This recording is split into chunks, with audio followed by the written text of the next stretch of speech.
Courage, petit renard.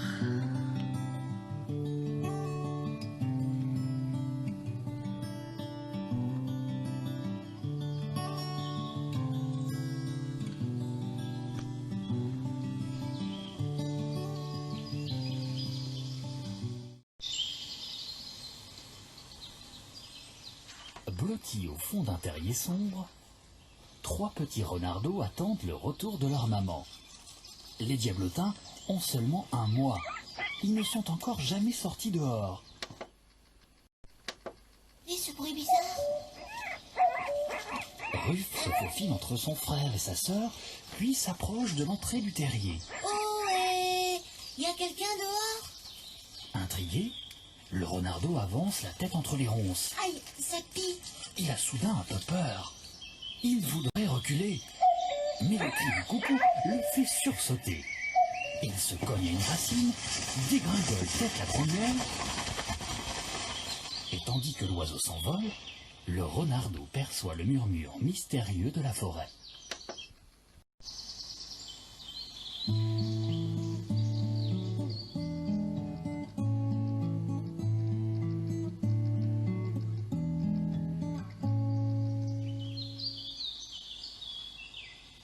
Les arbres immenses, le ciel qui rougeoie, l'odeur de mousse et de fleurs, tout est si fort dans ce monde nouveau. Les oreilles dressées, Ruf écoute une grive musicienne lancer son chant puissant et mélodieux.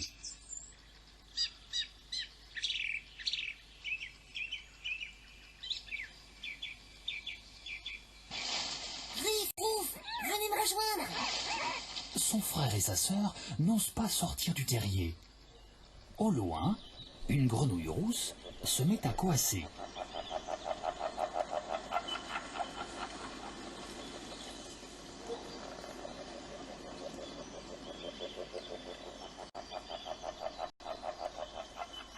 Dans le ciel passe un vol d'hirondelles.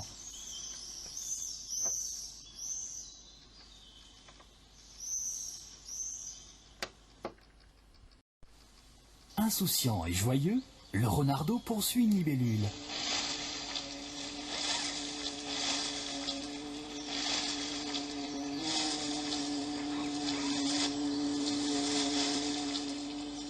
Brusquement, l'air s'agite au-dessus de lui.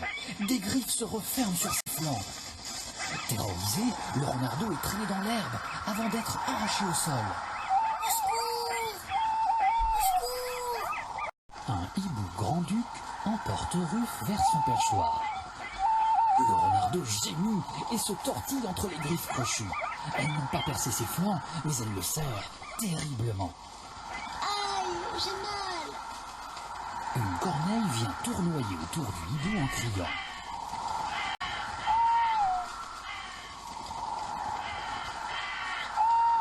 Ruf, effrayé, tente de se mettre en boule. Surpris, le hibou le sent glisser. L'instant d'après, il voit dégringoler sa proie vers la cime d'un pin sylvestre.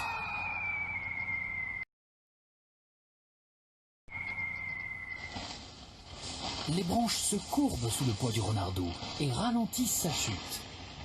Il tombe enfin sur un arbuste avant de s'affaler, évanoui, sur un tapis de fougères et de mousse. Dans la forêt sombre, le hibou tournoie entre les arbres, puis il s'éloigne en criant de dépit. Ruf ne bouge toujours pas.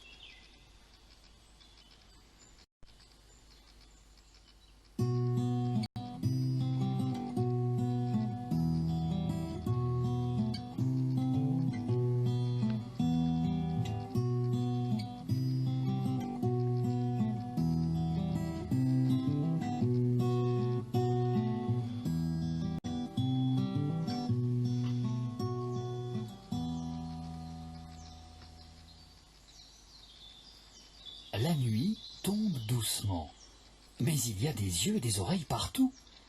Tête la première, un écureuil dévale le tronc du pin sylvestre. Il s'arrête sur une branche pour observer cet étrange visiteur tombé du ciel. En face, perché sur un chêne, le geai a tout vu. En vrai sentinelle de la forêt, il lance ce cri rauque que perçoit vaguement le renardeau.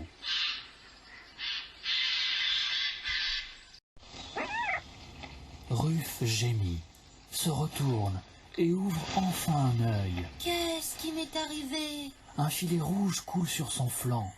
Lentement, le renardeau lèche sa blessure. Il n'a rien de cassé, mais il se sent si fatigué. Indifférent au concert des grillons et des grenouilles vertes, il se pelotonne sous les fougères et se rendort aussitôt.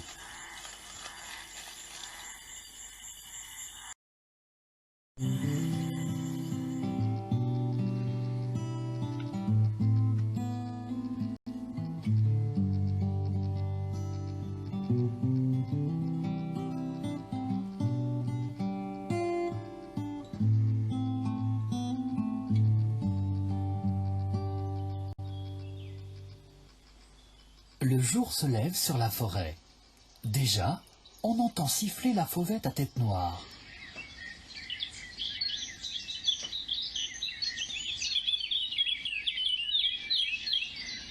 Puis un rouge-gorge lance son chant joyeux. Pas très bien réveillé, Ruf se redresse en vacillant. La lumière lui fait mal aux yeux. Ce n'était donc pas un cauchemar. Perdu, je suis perdu. Soudain résonnent des coups de hache. Des hommes. Avec prudence, Ruf s'approche. Les bûcherons ont entaillé le tronc d'un grand chêne. L'un d'eux brandit une tronçonneuse. Après quelques minutes de travail, il s'arrête. Un grand craquement retentit. Puis l'arbre s'incline et s'écroule dans un fracas terrible.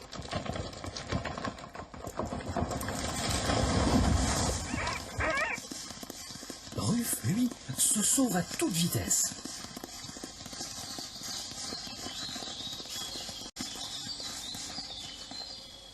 Maman, viens me chercher. Plus loin, Ruf découvre un buisson de framboises. C'est bon. Les fruits sucrés lui donnent des forces. En mangeant, il observe un troglodyte qui construit un nid de mousse et de feuilles sèches.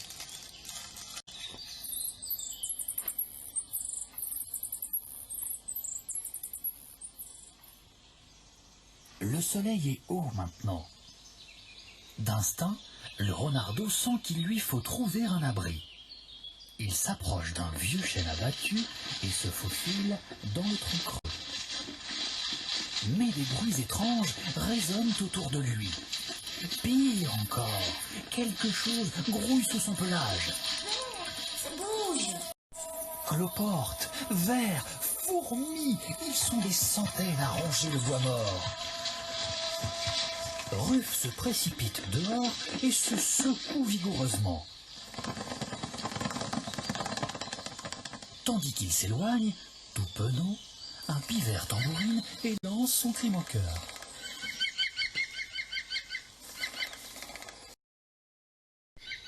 Plus la matinée avance, plus le ciel se fait menaçant. Les insectes volent bas, l'air s'épaissit, des nuages noirs apparaissent. Vers midi, l'orage éclate enfin. En quelques secondes, c'est le déluge.